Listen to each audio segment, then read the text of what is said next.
Subscribe करें हमारे channel को और साथ में बेल आइकन को दबाएं ताकि हमारा अपडेट पहुंचे। दोस्तों, तो आज हम एलसीएम लसा और एचसीएफ मसा के बारे में जानकारी प्राप्त करेंगे कि किस प्रकार हम एलसीएम और एचसीएफ से संबंधित सवालों को हल कर सकते हैं। तो एलसीएम का जो मतलब होता है, एलसीएम का मतलब होता है लघुत्तम समापवर्त और एचसीएफ का मतलब होता है महत्तम समापवर्त। तो एलसीएम से संबंधित जो सवाल है उसको हम केवल गुणनखंड विधि के द्वारा हल कर सकते हैं। गुणनखंड विधि के द्वारा एलसीएम से संबंधित सवालों को हम हल कर सकते हैं, जबकि एचसीएफ से संबंधित जो सवाल होते हैं इनको हम दो विधि का उपयोग कर इन सवालों को हल कर सकते हैं। तो इसकी जो पहली विधि है वह है गुणनखंड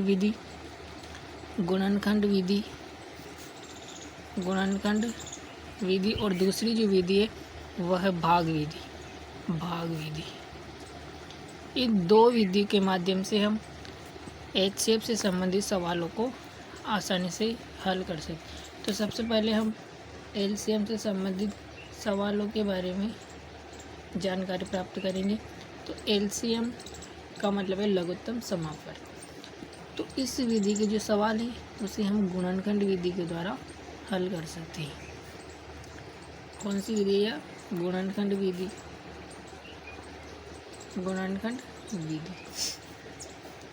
तो हल करते हैं इनको। तो जैसे हम यहाँ पर कुछ संख्या बता देते हैं, जैसे 16 आई, 12 आ गई और उसके बाद 20। तो इस तरीके की जो संख्या होती है, तो लघुत्तम समापवर्त में क्या होता है कि इन सभी संख्याओं को एक साथ इनका गुणनखंड किया जाता है। तो हम इनका गुणनखंड करते हैं। तो जैसे कि यहाँ पर लिख देते हैं हम 16 पे 12 और 20। इन तीन संख्याओं का जो गुणनखंड होता है वह एक ही साथ किया जाता है। तो सबसे पहले आपको इस तरीके के सवालों को हल करने के लिए आपको पहाड़े याद होना आवश्यक है। तो सबसे पहले हम छोटी फावड़ा लेते हैं, यानी कि 2 का फावड़ा लेते हैं, यानी कि 2 में का हम इन सभी संख्याओं में भाग लगाते हैं। तो जैसे हम 16 में भाग लगाएंगे तो 2 अट्ठे 16 और 2 छंग 12 और 2 दाई 20। फिर 2 का भाग जाएगा तो 2 चौके 8 और 2 तिया 6 और 2 पंजे 10। फिर 2 का 11, 2 दूनी 4। फिर 3 में अब 2 का भाग नहीं जाता, पूरी बाहर भाग नहीं जाता, तो हम 3 को ऐसे कैसे लिख देंगे। उस बार 5 में भी नहीं जाता तो 5 को भी हम ऐसे कैसे लिख देंगे। उस बाद फिर 2 का 11, तो हम फिर 2 का देंगे तो 2 एकम 2 एक बार जाएगा। उसके बाद 3 में जाएगा तो 3 हम ऐसे कैसे, और 5 भी ऐसे कैसे लिख देंगे। तो फिर हम क्या करेंगे, अब 2 का तो जाएगा नहीं तो हम 3 का भाग दे दें। तो 3 का भाग जा रहा तो एक ऐसा कैसे, 3 एकम 3 और 5 में नहीं जाएगा तो 5 ऐसे कैसे हम लिख देंगे। उसके बाद 5 का जा रहा तो एक ऐसे कैसे, 5 एकम 5। तो इस प्रकार हमने जो 16,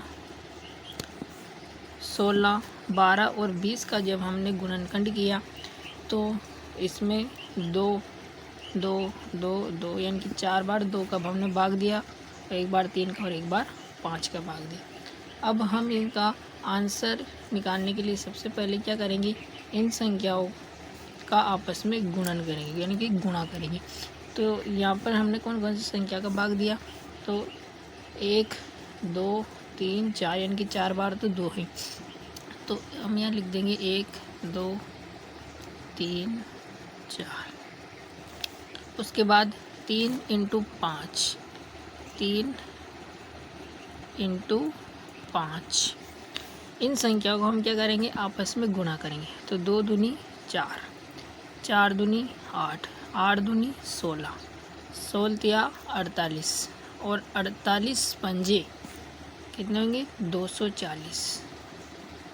तो इन संख्याओं को जो गुणनखंड निकला वह निकला 240। 40, तो इसका आंसर होगा 240। तो इस प्रकार आप एलसीएम आसानी से निकाल सकते हैं। और यदि आपको इन सवालों में कोई डाउट हो तो आप हमारे कमेंट बॉक्स में लिखकर भी हमें बता सकते हैं। इसके बाद मैं बात करूँगा कि HCF के बारे में बात करूँगा कि HCF जो होता है इसको हम दो विधि के द्वारा हल कर सकते हैं। तो एक पहली विधि है गुणनखंड विधि। उसके बाद दूसरी विधि है हमारी भाग विधि। तो दोनों विधि के माध्यम से हम HCF से संबंधित सवालों को हल करेंगे। तो सबसे पहले जो विधि हम गुणनखंड विधि का उपयोग करेंगे, पहली वाली विधि का उपयोग करेंगे। गुणनखंड विधि का हम उपयोग करेंगे तो HCF के बारे में बता दूं कि HCF का मतलब होगा महत्तम समापन, यानी कि इनमें हम जो हमने पहले क्या किया था, जो संख्या होती उन सभी संख्याओं का हमने आपस में एक साथ गुणनखंड किया था। लेकिन HCF में क्या होता है, ऐसा नहीं होता है। इसमें सभी जो संख्या होती है उनका अलग अलग गुणनखंड किया जाता है। जैसे मैं वही संख्या वापस ले लेता हूँ। जैसे वहाँ पर जो संख्या दी हुई थी 16, 12 और 20 ये संख्या थी। तो इसमें क्या होता है, अभी इन्हीं संख्या का यदि हम HCF ज्ञात करें तो इनका जो गुणनखंड करेंगे तो अलग अलग करेंगे। तो अलग अलग देखते हैं इनका। तो सबसे पहले मैं 16 का निकालूंगा, 16 का गुणनखंड। तो इसमें 2 का भाग दूंगा तो 2 अट्टे 16, 8 बार जाएगा। फिर 2 का 11, तो 2 दूनी 2 चौके 8, फिर 2 का 11 तो 2 कम 2, 2 दूनी 4, 2 बार 11, फिर 2 का 11 तो 2 एकम 2। इस प्रकार 16 का जो भाग गया हमने दे दिया। और इसके बाद हम फिर 12 का दे देंगे, फिर 12 का गुणनखंड करेंगे, फिर 2 का भाग देंगे 2 चंग 12, फिर 2 का देंगे तो 2 तिया 6, और फिर 2 का जाएगा तो 3 का देंगे तो 3 एकम 3। इसके बाद हम 20 का गुणनखंड करेंगे, 20 का कर देंगे तो 2 दाई 20, फिर 2 का 11 तो 5 बार, फिर 5 का। अब यहाँ देखो, अब यहाँ पर 3 का नहीं जाएगा, 5 का ही जाएगा। तो 5 ही हम लिख देंगे, 5 एकम 5। अब हम क्या करेंगे, इन संख्याओं को, जो ये संख्या है इनको हम आपस में एक साथ लिख देंगे। देखते हैं कैसे। जैसा कि जैसे ये 16 है, देखो ये 16 है। अब 16 का कौन सा गुणनखंड निकला, तो वह 2 इंटू 2 इंटू 2 इंटू 2, तो 2 इंटू 2 इंटू 2 इंटू 2। उसके बाद 12 का गुणनखंड कौन सा निकला, 2 इंटू 2 इंटू 3। उसके बाद 20 का गुणनखंड निकला 2 इंटू 2 इंटू 5। तो हमने इनके गुणनखंड जो है इनके सामने लिख दिए। इसके बाद क्या करेंगे कि हमें वो संख्या ढूंढनी है जो इन तीनों में है। तो पहले मैं बात करूँगी 2 की। क्या 2 12 में है? हाँ है, ये है। क्या 20 में है? तो ये है। उसके बाद एक और ये मिलियन एक ही है, ठीक है। और उसके बाद फिर 2, क्या 2 और 12 में है ना 20 में। तो इसका जो आंसर निकलेगा वह निकलेगा 2 इंटू 2। तो 2 को 2 से गुणा करेंगे तो 2 दूनी 4, यानी कि जो गुणनखंड निकला इन सभी का वह निकला 4। तो इसका आंसर होगा 4। ये तो किया हमने गुणनखंड विधि से। किस विधि से किया? गुणनखंड विधि से। आप एक बार स्क्रीनशॉट ले सकते हो। उसके बाद मैं बात करूँगा भाग विधि की। अब भाग विधि की से हम क्या करेंगे कि HCF निकालना सीखेंगे। तो भाग विधि से, तो जैसा कि वहाँ पर जो संख्या दी गई थी, हमें दी गई थी 16, 12 और 20। तो सबसे पहले हमें क्या करूँगा कि जो 16 है तो 16 का भाग मैं दे दूँगा 12 में। जो 16 है, इस 16 का भाग 12 में देने पर, ये 16 का भाग 12 में देने, तो 12 एकम 12 कितनी बार जा रहा? एक बार, तो 12 लिख देंगे। इसके बाद माइनस करेंगे तो यहाँ बचेंगे 4। इसका शेषफल प्राप्त होगा हमें 4। अब ये जो शेषफल प्राप्त हुआ वो किसका प्राप्त हुआ? 16 का। तो मैं 12 का भी प्राप्त करूँगा, तो फिर इस शेषफल 4 का भाग मैं 12 में दे दूँगा।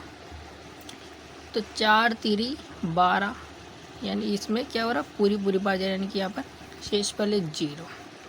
इसके बाद क्या होता है कि हमने एक तो 12 और 16 का जो गुणन भाग किया, तो उसमें जो हमें शेषफल प्राप्त हुआ वो हमें प्राप्त हुआ 4, क्योंकि यहाँ तो हमें प्राप्त हुआ 0। तो इन दोनों में जो हमें शेषफल प्राप्त हुआ वह हुआ हमें 4 हुआ। तो उसके बाद में 4 का जो भाग है वो 20 में भी दे के देखता हूँ। तो 4 का भाग 20 में देने पर, जैसे मैं ये 20 है, तो 20 में मैं क्या करूँगा? 4 का भाग दूँगा।